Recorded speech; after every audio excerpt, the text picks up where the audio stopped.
Donc je viens de Turin, donc c'est une grande ville en Italie. Donc je viens d'une famille plutôt bourgeoise, donc tout le monde habite en ville, il a des appartements en ville, il a des métiers des bourgeois, ingénieurs, avocats, machin. Donc dans mon entourage, tout le monde faisait l'université et donc moi aussi. Et après, il s'est trouvé un boulot tranquillou en ville.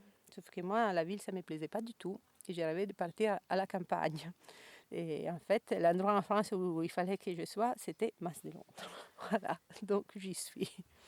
Ben, je suis arrivée ici parce que je voulais m'installer comme agricultrice. Donc j'ai cherché des informations sur la MAP, que c'est un système de vente par panier. Et du coup, Stéphane, il faisait ça. C'était le premier qui avait proposé ça sur Montpellier en 2004. Donc j'ai rencontré Stéphane, j'ai trouvé la ferme et l'activité agricole en même temps en fait. Donc du coup, voilà, j'ai pris les paquets, comment dire, et du coup je suis venue à travailler avec lui ici et en faisant du coup du maraîchage au départ. On avait des poules, des canards, des cochons, là on avait plusieurs animaux pour faire de la viande aussi et on habitait dans les caravanes. Et quand je suis tombée enceinte d'Elior, j'ai fait une petite pause dans le travail et j'ai commencé à réfléchir à comment réorganiser tout de façon qui me convienne le mieux.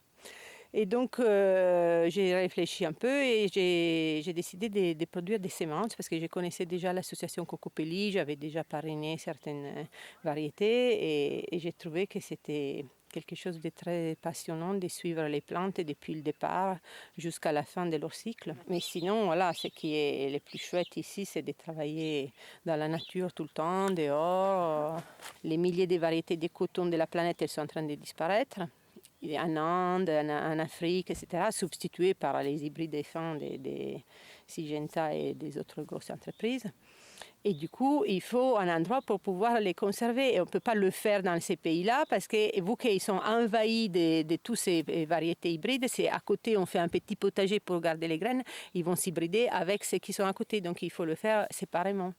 Et donc on le fait ici et éventuellement après on les réenvoie dans ces pays pour les paysans qui sont intéressés à retrouver les variétés de leurs grands-pères. En fait.